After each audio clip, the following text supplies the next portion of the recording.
Hello, everyone. Welcome. How are you today? We're so happy that you could join us for this leading and learning session. I'm going to share just a few logistics and then we'll dive in and get started.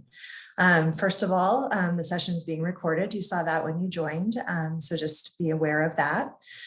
Also, if you're interested in closed captions or subtitles, they're available in this meeting. If you'd like to use them, just click on the bottom right-hand corner of your Zoom screen and select Show Subtitles. You can also choose to show a full transcript. All of our guests are going to be muted for the entirety of the presentation, but we really encourage and welcome you to submit your questions via the Q&A feature. We hope that you'll ask lots of questions. And we'll get to just as many of those as we're able in the time that's allotted. So housing is a really important topic in the Denver metro area today. We, in February of this year, launched a new strategic framework and listened to thousands of people across the Denver metro area leading up to making our choices about what issues to focus on. And I can say hands down that housing and homelessness were the #1 issues that people brought up over and over again. And consistently, when we rolled out the framework and spent time talking with people about what we had decided to focus on, people said that housing and homelessness were the areas that they could see the most overlap, the most possibility, and the greatest need. As we all know, housing is one of the most basic needs of life. And as you saw in the slides, Colorado and the Denver metro area are experiencing a huge imbalance in the supply of affordable housing and people's need for it. Our area's incredible growth has led to a 24% increase in the cost of rentals, while incomes for renters have only risen 9%. And as a result, there are currently 115,000 individuals and families in need of affordable housing in Colorado. It's no surprise then that homelessness is on the increase, as we see throughout our communities. So today we're going to be talking with two influential leaders who understand these issues very deeply. We're looking forward to a really thoughtful conversation that'll leave us feeling a bit more informed, maybe a bit more hopeful about ways that our housing crisis is being addressed across our community. So with that, I'm going to invite our two panelists to turn their cameras on and join me on screen, and I'll introduce them both to you. You have their full bio in the invitation that went out, but very, very, very delighted to have Andrea Chiriboga-Flor, who's the state director for 9 to 5 Colorado, which is a grassroots member-based organization dedicated to fighting for women's rights in and outside of the workplace. Our other guest is Jennie Rodgers, who leads Enterprise Community Partners work with local partners to increase and deploy resources for affordable housing, advocate for state and local affordable housing policy, and provide technical assistance and training to local partners. And I've had a chance to work with both of these women over a number of years, and can say we really couldn't have found two better experts to be with us to talk about this issue today. So welcome to both of you. I'm going to start with a big question, or maybe a silly question, but just asking you to just frame up for us. What do you think are the biggest issues that we're seeing in housing today in the Denver metro area? And I'll ask Jennie to start us off. Sure. I think, is anyone else hearing me echo? Hopefully it's just me. Especially with the pandemic, housing instability is our biggest issue. And as Dace said, it's driven by many factors. One is we don't have enough. We don't have enough units, just plainly, to house everybody who needs an affordable home in Colorado. And that instability is really leading to potential increase in homelessness, people having to move. And even pre-pandemic, we had huge numbers of people who are housing insecure, which means that they're paying 30 or 50% of their income or more for housing.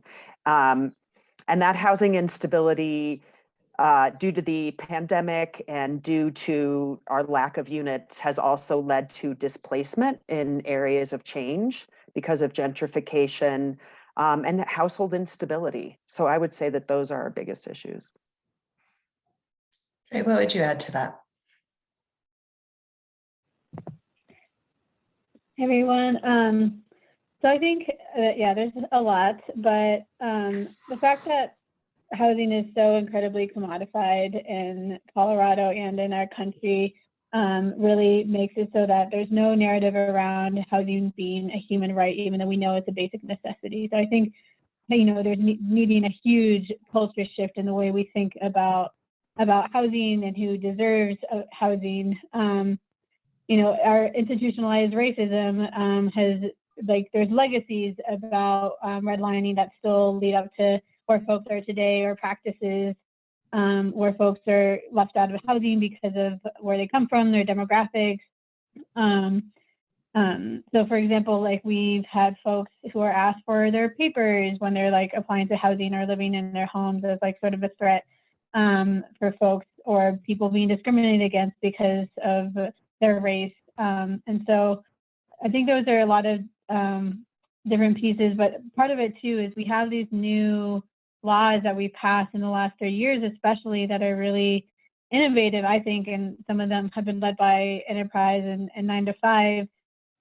But the lack of enforcement makes it so that some of these laws may not, you know, be sort of obsolete. You know, what's the point of passing these laws if there's not proper enforcement implementation? I think another thing is, you know, we do have a pretty robust group of folks that are really in opposition of the work that we do, and really want to make sure that housing continues to be considered a commodity that landlords can profit off of. And I can name some of those actors later on, but those groups are very powerful in Colorado and have a lot of influence. And so I think that's what's really holding us back too from really moving towards community ownership of land and stewardship of land and housing, which is really the vision of 9 to 5 in our housing work. Jennie, I wonder if you could build a little on what Dre was talking about in terms of how we got here. You know, what's the arc of how and why housing affordability became such an issue in our community? Yeah, there are many issues that have led us here. Certainly the first is institutional racism, redlining, if you've heard about that. You know, the Denver Foundation, we were really lucky to have you sponsor an exhibit we brought to Colorado in 2019 called Undesign the Red Line. And I have to say, I've been in this industry for 30 years and only really learned all of the history of racist practices in the housing industry led by the federal, and state, and local governments, myself in probably the past 5 years, which was horrifying to realize that I didn't even understand all of the basis of how we got here. So, I mean, if we back all the way up into the 1930s, it's interesting because the federal government actually started to build housing, which was a good thing to help after the Great Depression, put people in decent homes, only they chose to do it in a racist way where they had white homes and BIPOC homes, and they actually split communities. And the white homes were nicer than the BIPOC homes, and they were in different areas. And that was our first public housing. And those practices rolled forward into lending criteria, you know, the FHA mortgage underwriting criteria were based on, which is why we call it redlining, maps that showed areas of red, yellow, green, and blue. The areas that were red and yellow were occupied by African-American households, Latinx households, Jewish people, Irish and Italians, actually, back then. And it was a blatantly racist way of putting people into certain areas and making sure that folks couldn't borrow to buy a home in many areas. And what we see today is there's this, in Denver, an inverted, we call it the inverted L, where those redlining maps have led to communities where, homes have not been able to be kept up as well because people can't access capital still. We don't have as much infrastructure or public infrastructure in those areas. There's disinvestment. And then now, as we see in Denver, especially, there's a lot of gentrification of those areas. Think of 5 Points or the Globeville area, Swansea, and it is absolutely not just a coincidence that those areas that are close to downtown and might not have been as popular for people to live in at some point and became strong, vibrant communities for people of color are those people are now getting pushed out because they're popular and becoming too expensive. So we really have, I think we have to acknowledge that history as we think about solutions and we think about rectifying the system. And Dre brings up a really good point that in America, housing is a commodity for much of it, unless you're working with a nonprofit or have community ownership like 9 to 5 works on. People are at risk because of our systems, and landlords are at risk too. We know that we've been doing some research, and BIPOC landlords who own smaller properties are having a harder time in the pandemic maintaining their units if they can't access rental assistance. And so those households are actually at risk as well. And so I think some of the other threats are, obviously, we have higher unemployment rates for people who work in the service industry, who may tend to have the very lowest incomes or be BIPOC themselves. And there's just this cascade of issues that leads to higher housing costs, higher displacement, lower condition of units, and really disparity in the housing system.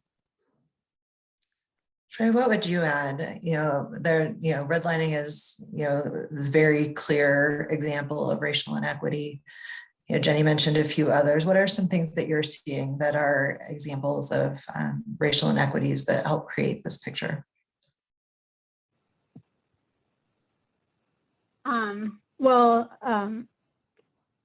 Our history in general in this land is tied to, colonization practices, taking land from indigenous people, bringing Black folks forced from Africa to be slaves here. All of those pieces still add up to where we are today, and there's lasting legacies and why we think about property in certain ways. Even laws tied to voting rights, that are tied to property rights, which are tied to gender and race. And so we're just, if part of what we really need to do to really fundamentally change our housing system and the way we think about housing and property and who is deserving is to recognize and actually decolonize wealth and property in the way we invest, and instead invest in collective liberation. Something else that we've been thinking a lot about is just how do we acknowledge past harm and trauma in a real way and kind of connect the dots of why are we living in this space we are today? Why are we living in this culture that stigmatizes homeless people, that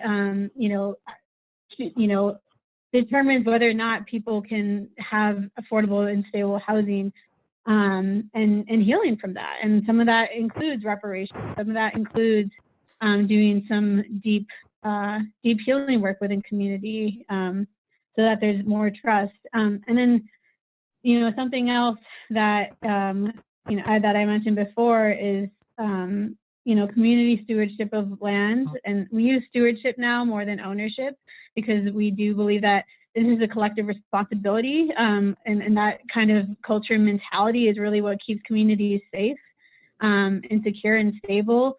But those types of practices aren't really really used as much. It's becoming more prevalent, through resident-owned communities or community land trusts, but it isn't very prevalent because of our culture of individualism and and property rights. And so So those are sort of like a little bit more like abstract ideas of like why we are where we are today. But if we don't recognize all those different pillars and what needs to be done, then we're really going to continue to perpetuate these systems that leave folks homeless. You referenced community connectedness, and I'd like to talk a little bit about what grassroots communities are doing to create change in the system. And I wonder if you might just talk about some of the campaigns and some of the work that you've been doing in the organizing space where communities are really using their voices. Yeah, so in 2016, 9 to 5 and some other groups came together to create a coalition for the first time, a grassroots housing coalition. I mean, the first time in probably a while. So it's really made up of only grassroots organizations, space building organizations to focus on system change work. And overwhelmingly, people said rent control is something that is needed here. Like people understand the term, they know it exists in other places. I think there's a lot of misrepresentations about what that actually means in practice, because it can mean a lot of different things. It can mean a cap on rent increases, which is usually what it means. It can mean rolling back rent, but it's a concept that's very stigmatized here. And so but it is something that energizes our base. That's what people are excited to do, is to overturn this ban on rent control so counties and municipalities can really take control and address the housing crisis as they see fit. And so that is an ongoing legislative campaign. It might not be coming back this session, unfortunately, not due to 9 to 5 or our coalition, but because of political dynamics. The other big piece of work is through manufactured housing or mobile home parks. So we started working on this issue in 2014 when 2 mobile home parks were set to be displaced in Southwest Denver. They housed about 90 families. A lot of folks were undocumented or mixed status families. And, you know, for folks not familiar with mobile homes, they're not actually mobile. That's a misconception. And homes built before 1976 legally can't move. And so that kind of sparked all of our work. And now we're seeing, you know, in the past like 5 to 10 years, private equity companies and big investors are buying up these parks. And some of the biggest or most wealthy people like Warren Buffett in the world are investing in these parks. And we're realizing more and more that it's really because unlike apartment units, you know, renters can move out if their rent increases potentially. I mean, it's still hard because of lack of housing in general or lack of affordable housing. But mobile homeowners really don't have a choice. They have to stay in their units and pay whatever they have to be able to remain there. If not, they will lose all of their like investment. And so we were able to pass opportunity of purchase, which is similar to right of first refusal, not as strong, so that residents have a 90-day period to actually come together, put their funds together, get approval from residents to purchase a park. And that passed in 2020. And since that law passed, 80 parks have gone up for sale. Most of them are not slated for displacement, which is great. But when private equity companies come, evictions and displacement still happen because of rising rent increases or landlords forcing tenants or mobile homeowners to like sign new contracts with different fees and different regulations that are really problematic. And so that was a big, you know, vision of ours, and we're seeing the gaps in Colorado of like where we need more funding, but also technical support to create community land trusts and cooperatives. Like ultimately, that is really what leads to permanent stability, permanent affordability, is when community can own and manage their own land and housing. Powerful. Funding is a big piece of this, and we've seen some federal funding come down. Jennie, I wonder if you could talk about how the COVID-related federal funding has helped or is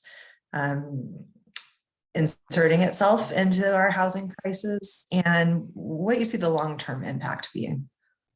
Yeah, it's been a whirlwind year of keeping up with not only federal funds, but Colorado, we were lucky to have some state funds allocated as the pandemic hit. Um, really what we've been seeing is Colorado's done a good job, I would say, with CARES Act funds, which were some of the first federal funds. Now we have ARPA funds. We have ERA funds or ERAP. There's all kinds of new acronyms coming out of the federal government to deal with housing issues or other impacts from the pandemic.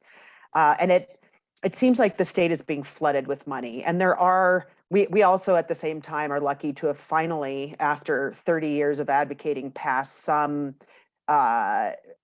new resources at the state level that are going to support affordable housing into the future.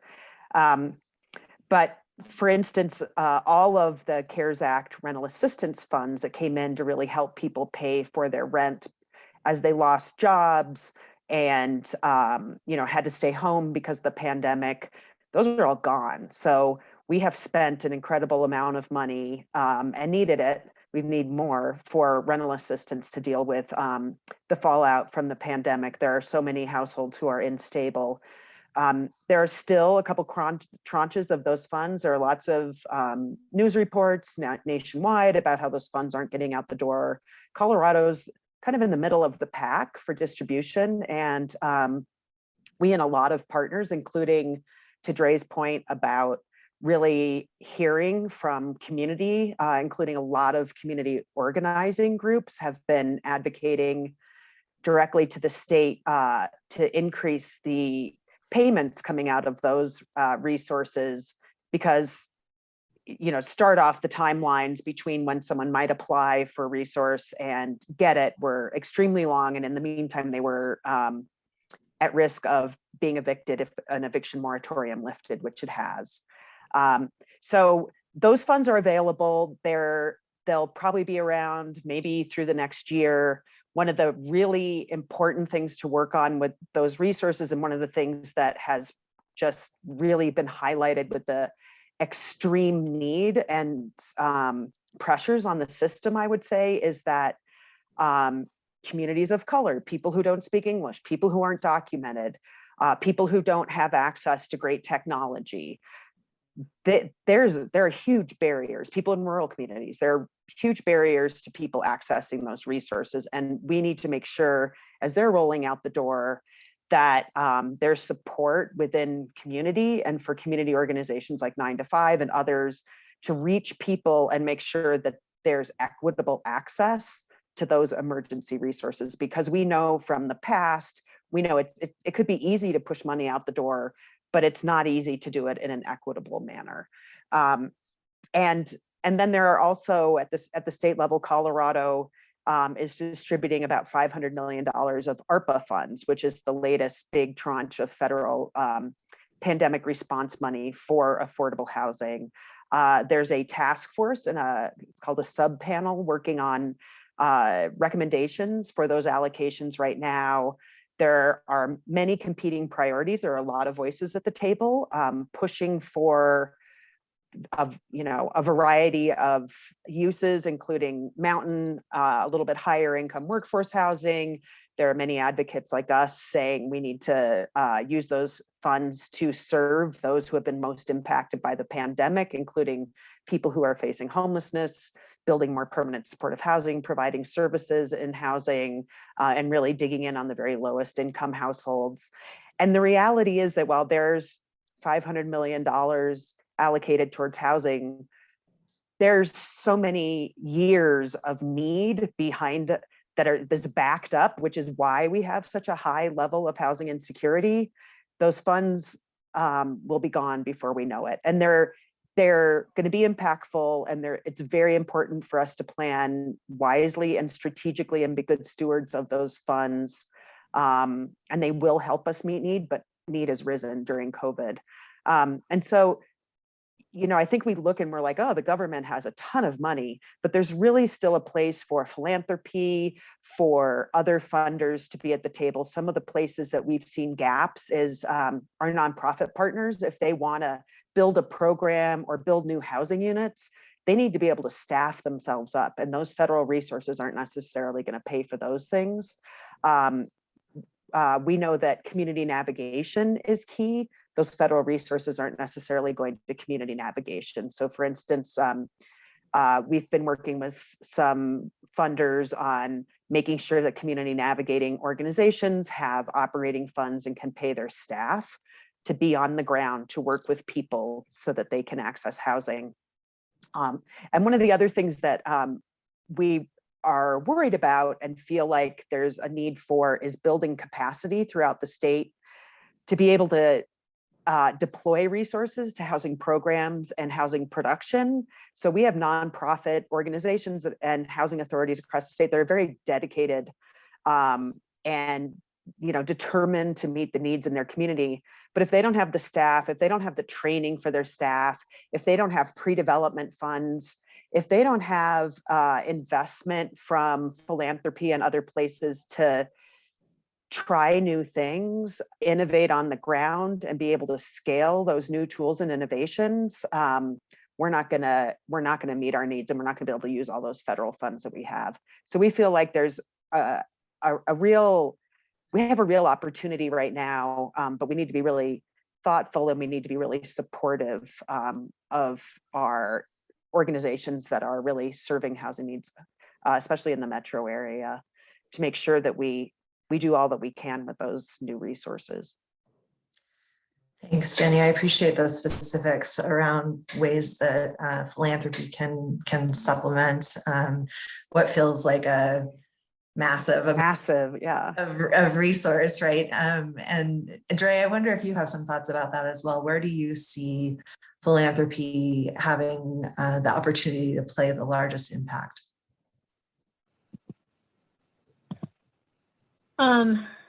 Yeah, definitely there's some overlap between what I'm thinking and Jenny just said, but investing in community groups that are on the ground and doing the work and actually getting feedback from community about what do you need, what does good development look like, what does healthy, sustainable development look like is so important. We work on and off with East Colfax Collective, and we know that gentrification is just pushing through that whole corridor where there's just so many immigrant populations, so many different demographics, so many different families and people.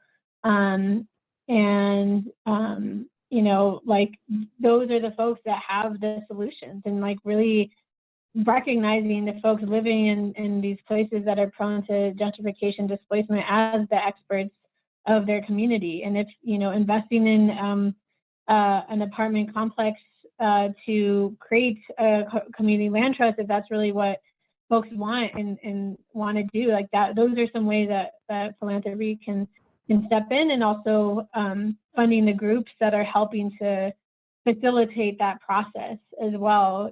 Building trust with community, door knocking, being able to talk to people who speak different languages, having interpretation, all of that takes a lot of resources. And so if we're really trying to center community and the folks that are most impacted in the way that we do development and housing work, there has to be a very big investment in that. The other piece, we now have a legal arm for 9 to 5, which we didn't have before, but that is a lot of the enforcement and implementation work.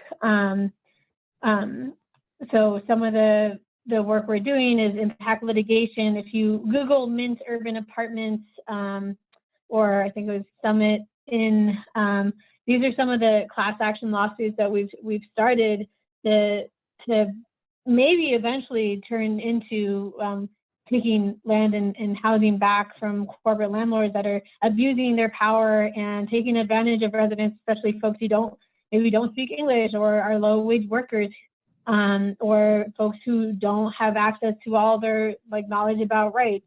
And so having legal resources is really important. We did just successfully put on the ballot for 2022 no eviction without representation in Denver. That will be not this November, unfortunately, but next November, so that everybody can be guaranteed representation when they're in eviction court, which is also just a huge step forward into like what kind of culture we need to create so that, eviction is not, it's not normalized. It's not seen as like, oh, this is just the fault of an individual. This is a systemic issue that's, this is a system that's failing us. And that's why we're in this situation. But yeah. And I think, I think it's been really powerful to work with folks like the Denver Foundation who do like come out into community, who do meet with some of our members and talk to them about what their needs are, who do fund community groups directly that might not have 501c3s or like, official infrastructure, because that's, getting direct funding is huge and it's not very common. I'm going to turn us now to some of our audience questions because I'm seeing them and they are good ones. So audience members, keep them coming. We'll get to as many as we can. But this first question is about your thoughts, and I'll pose this to both of you. Your thoughts on housing assistance to keep people in their homes versus adding housing options, and how those two balance. How do you prioritize in that space? I think we need both, but I think we need to make sure that people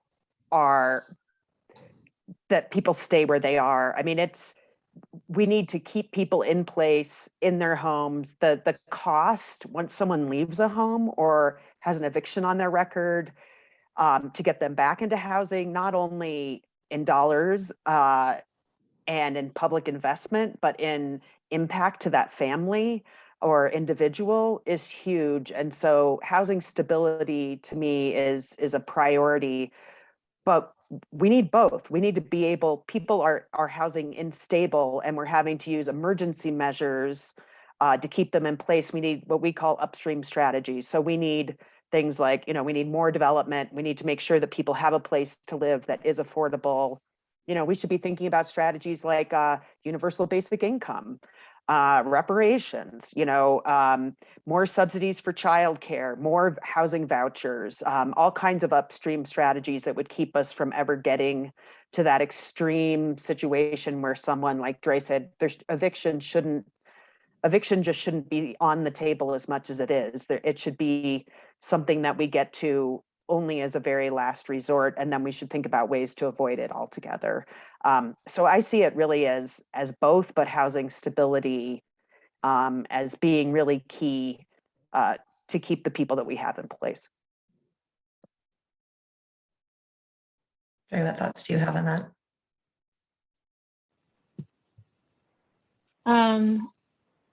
No, I agree, and I think I know Rosa Vergil, hola Rosa, has a question about like how like federal funding would be used for like folks maybe who are like mixed status or like immigrants, and just like how folks would be helped. So Rosa said like in general, like how would those funds would be used? Because I know there's been questions about like the federal funds and like how do they apply to communities that don't have status.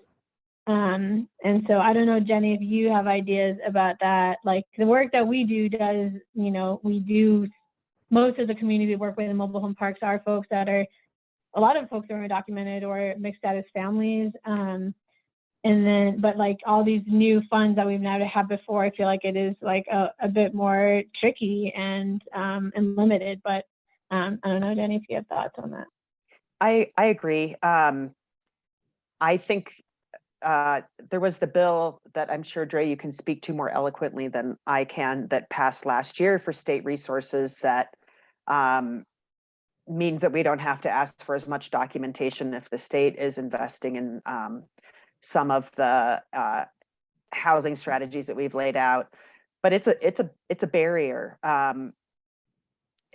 And that is another place where philanthropy, I think, can really step in and help. I think when COVID hit and we were first trying to figure out what was going on and knew people needed to stay in place, there were some significant efforts to raise funds to deal with housing insecurity in communities that couldn't access other resources. The state did ease up on their requirements, but there's still a lot of barriers. I mean, even just, I think as Dre might have said, how do you load up your documents if you don't have any documents? It's status, but it's also employment and other things. And so flexibility, I think, is one of those things that we've really learned in the pandemic is key. And we need to have the most flexibility we possibly can from all the resources that we're getting. And that's something that we need to push for as the state and Treasury and HUD and all these other organizations put out guidelines. And I think they've been revising somewhat over time. They've learned, the more barriers you throw up, you can't use the funds. And so it's an ongoing issue for sure. Let's talk to us a little bit about how we make sure that we're providing more family housing support in addition to support for people who are single. How do we ensure that that's prioritized? Yeah, I'll start if you don't mind, Dre. One of the things that we've seen in affordable housing development and in the market overall, especially with rental construction, is that we have a lot of new efficiency units. We have a lot of 1-bedroom units. It's easier and less costly to build those units, and they're not serving families. And so there are a few things going on. I think community is starting to step up. I think about West Denver and some work that we've done with West Denver Renaissance Collaborative and the Colorado Future Center using data and advocates on the West Side. Is there have been Denver neighborhood plans going through to really push and say, we have a lot of big families over here. And if you're going to build new units, you better build units where our families can live in them. I was just touring a new building the other day, a new affordable housing complex where the developer was planning on building mostly 1- and 2-bedroom units. And the community said, you've got to have more 3-bedroom units in this property. So I think community voice is really important to push for that. The city of Denver, I think, is also recognizing that, you're not just counting when we use these public funds, you shouldn't just be counting how many units we built. Because it is cheaper to build those smaller units. We need to build units in every community that are appropriate for those households. And that includes larger ones, even if it means, which it does, more resource has to go into those units. And maybe you're not building quite as many, but you're building what's needed. And the city of Denver's new housing strategic plan does include goals for building by size so that they're more appropriately sizing. So I think it's been an issue. I'm sure it will continue to be an issue, but I think there's a lot of acknowledgement that we've gone a little bit too far in one direction and we need to right size. Talk about that as an economic issue. I wonder, and maybe Dre, you could speak to this, whether it's also a perceptual issue around who is housing insecure and who is likely to become homeless, who's likely to need housing. I wonder if you see some disparity there and how you think that might be addressed.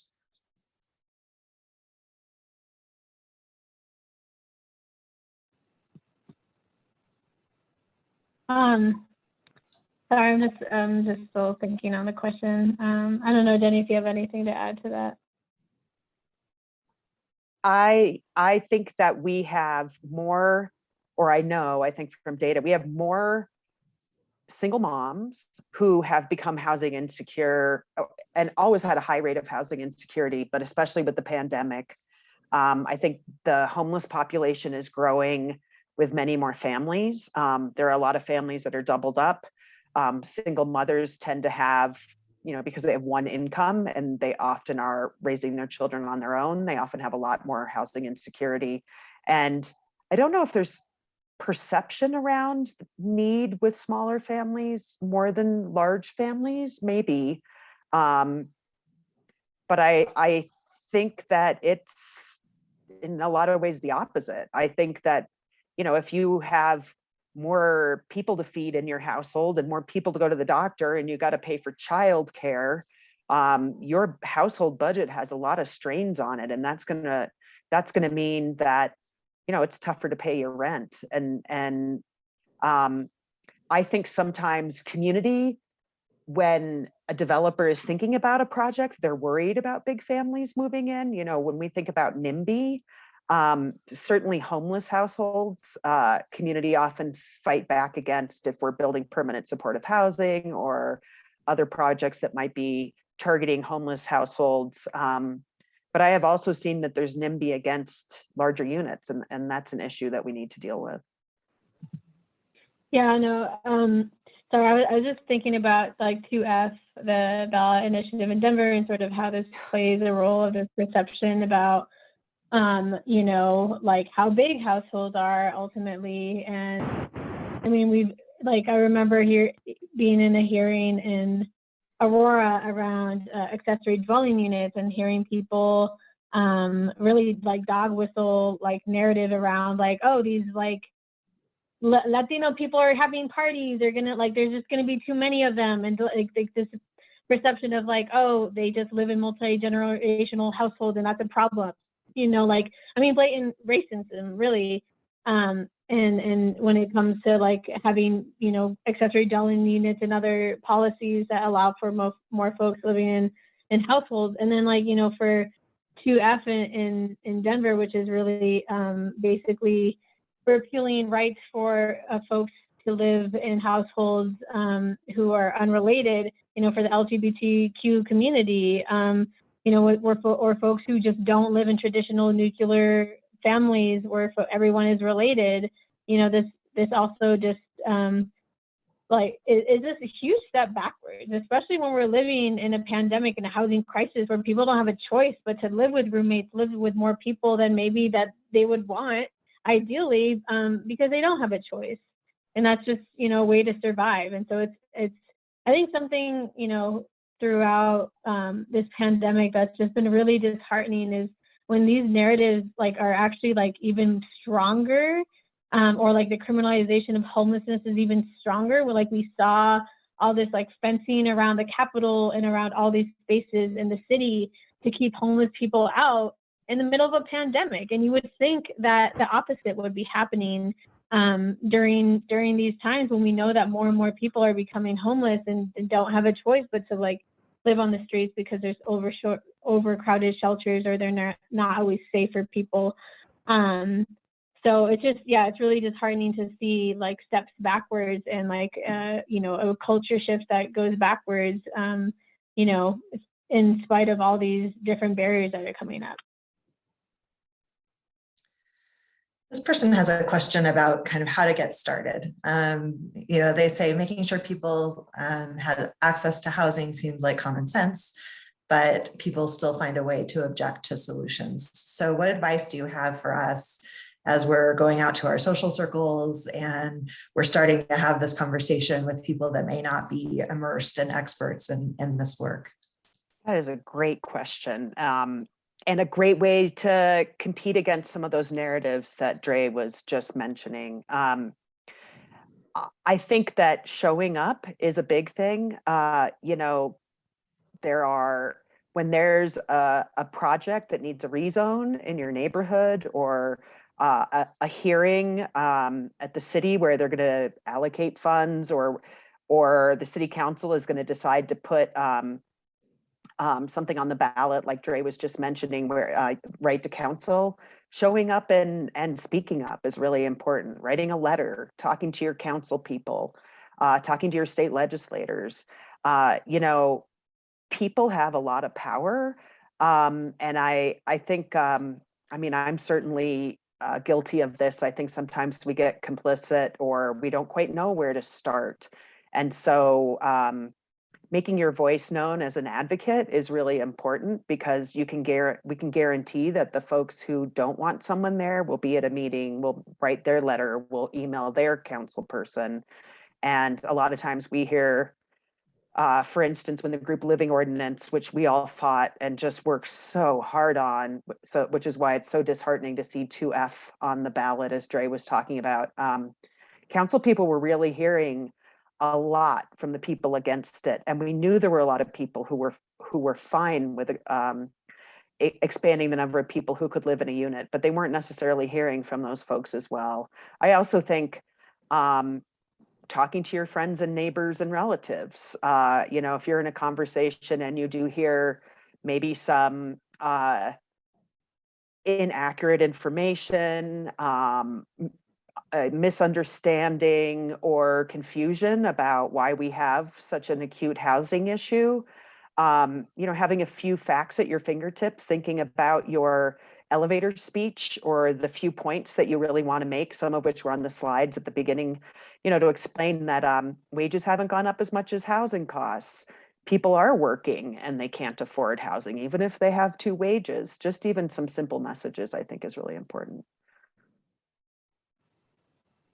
Yeah, I agree. And I think like really thinking about what it means to internalize housing as a human right and the implications of that. And, you know, when folks are like, I know this happens in Denver, people call the cops because someone's going to the bathroom in front of their apartment. And, you know, God forbid that they have to see that, or, you know, and it's just like, what's the, you know, cost of you calling the cops on this person who is a person?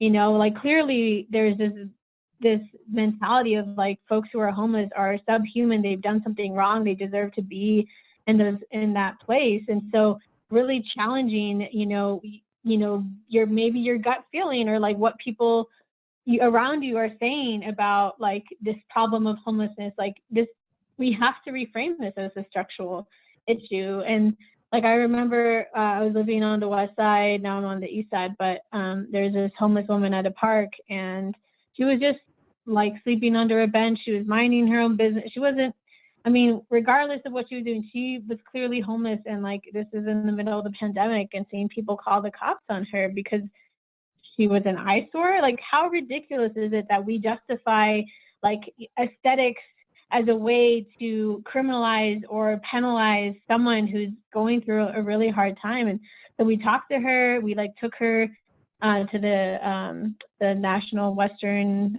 like where they had some like services for homeless folks, and then she came back. But it's like, talk to folks, like go just talk to folks in the camp, see what they need, see like how you can help, see like humanize them if that's what you need.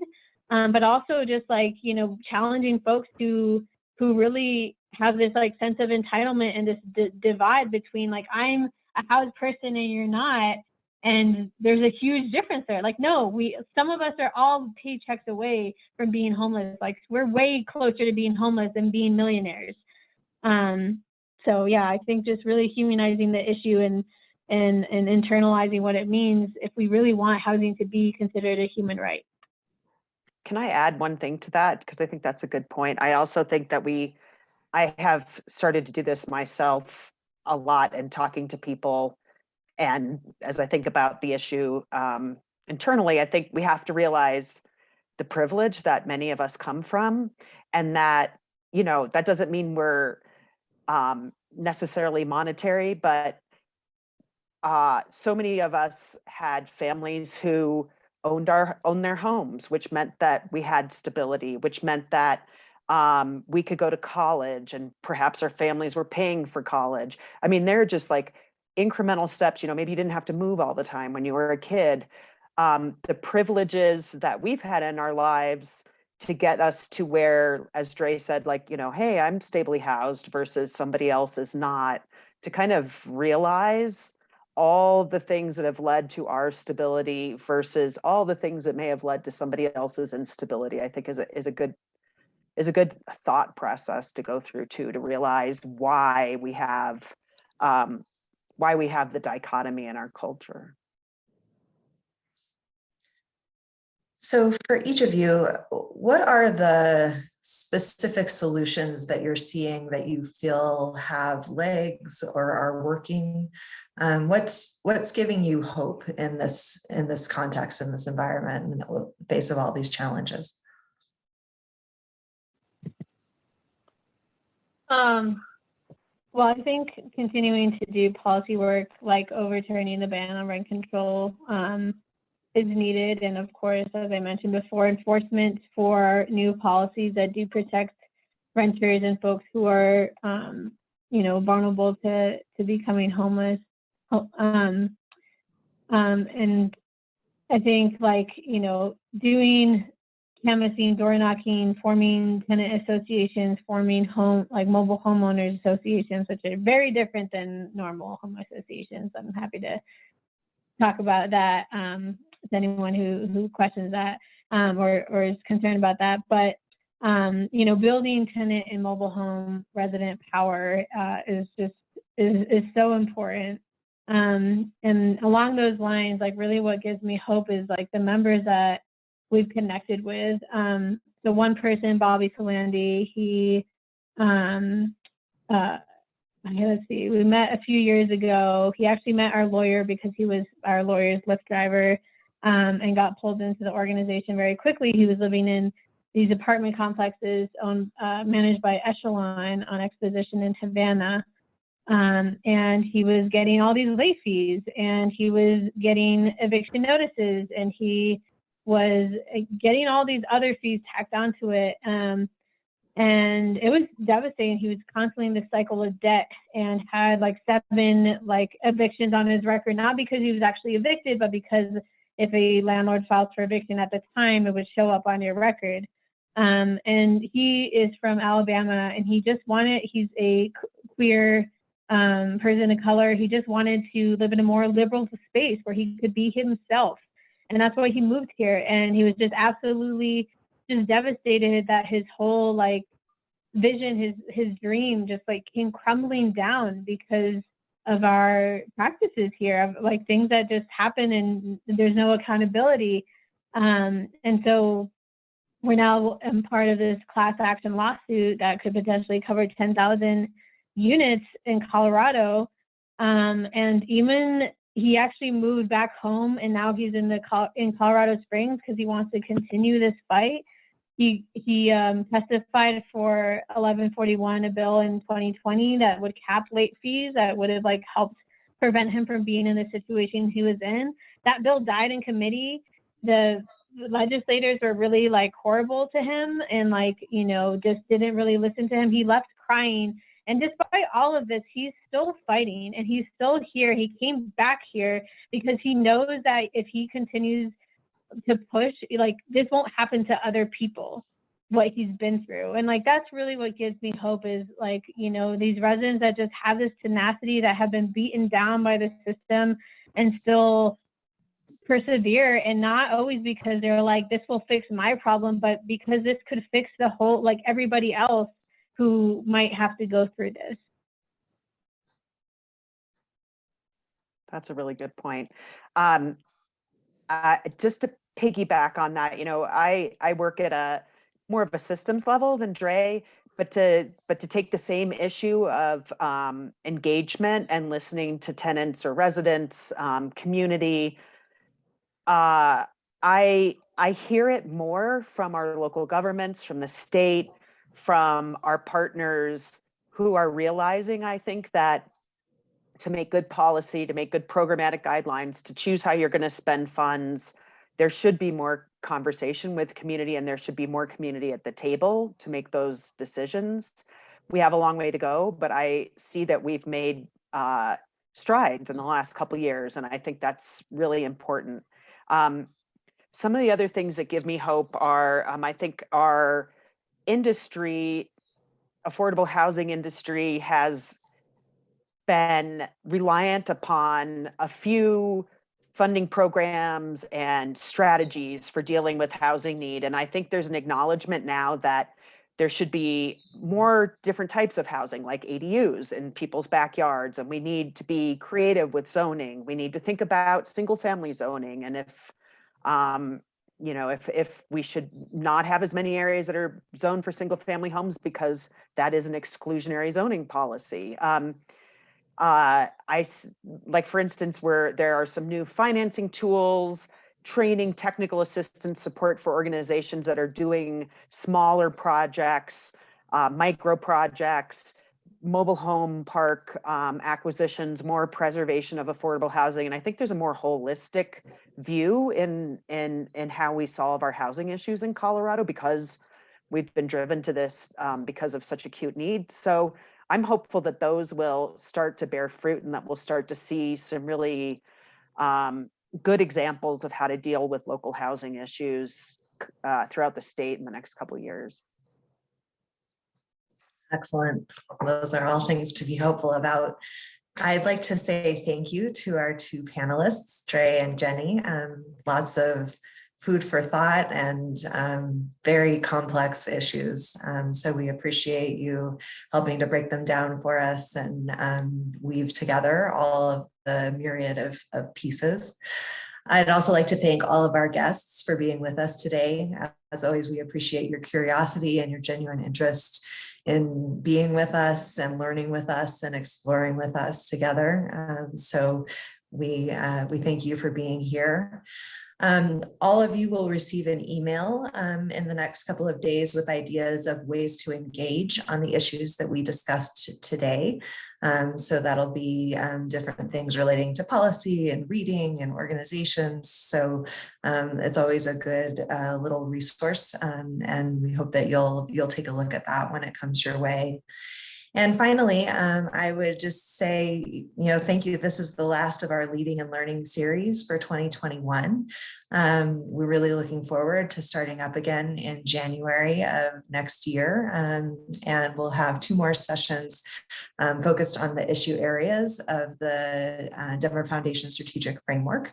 The next one will be focused on environment and climate.